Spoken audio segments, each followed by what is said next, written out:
A very good morning, students. Today in this video we will learn more about determiners. Okay, in the previous video I had explained you about determiners A and the yes.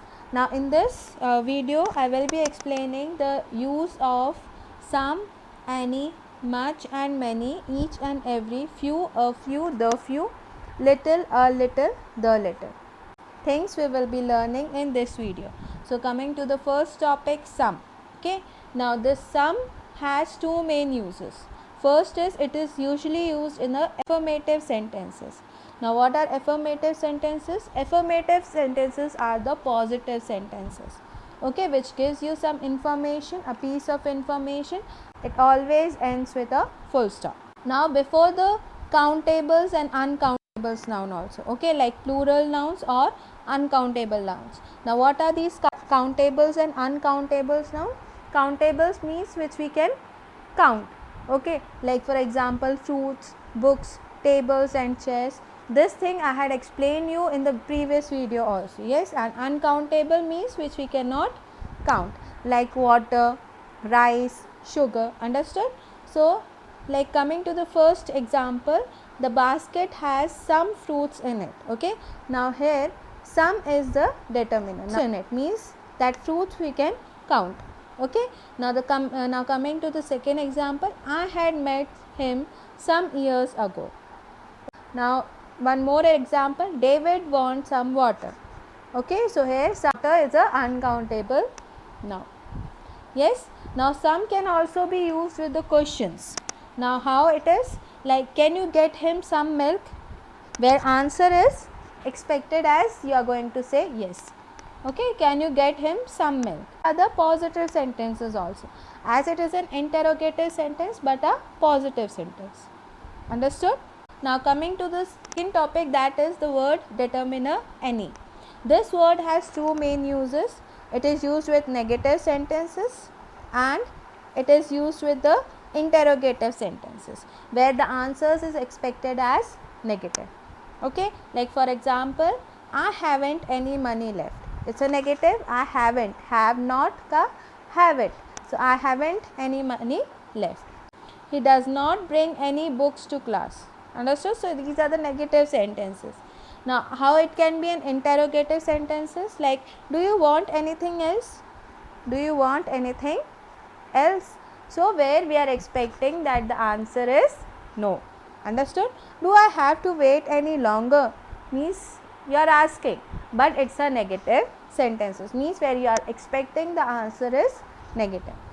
Understood? Now coming to the third topic, much and many. Many refers to number, so it is used with countables. Much refers to quantity or amount, and so it is used with uncountables. This is the main difference. Many is used with countables and much is used with uncountables. Okay, for example, many books lay on the table, means you can count it. The example with much has been written on the subject, means much means where you cannot count. Now coming to the next, each and every. Each is used when we refer to one of the two or more persons or things. It points to the individuals of the group and is used when the number is very small and definite. For example, there are 5 rooms in each house. Okay, means in each house means हर घर में कितने rooms हैं? 5 rooms. Means where we are mentioning about one. Okay, between two or more person or thing. Every means each without exception, like it is used for one of the group or more than two. It is not used with a smaller number, but when the number is indefinite it is more forceful, like every boy must take part in sports. The difference comes.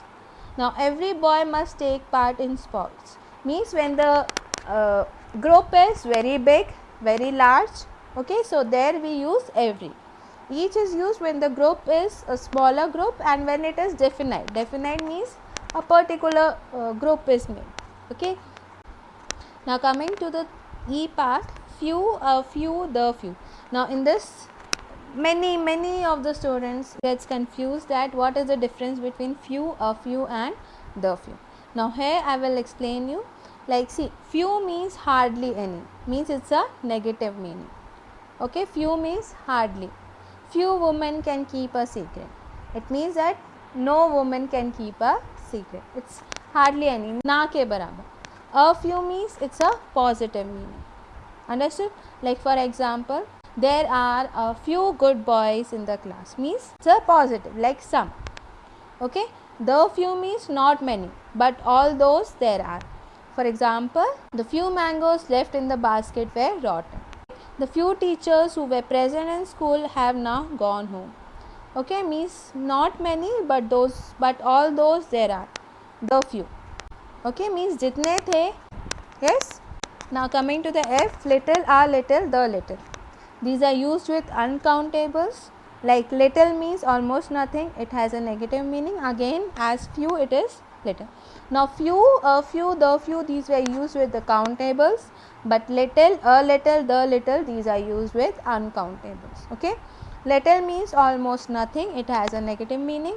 Like for example, there is little water in the jug. Okay, means na ke barabar. A little means some, it has a positive meaning. He has a little knowledge about music, only a little.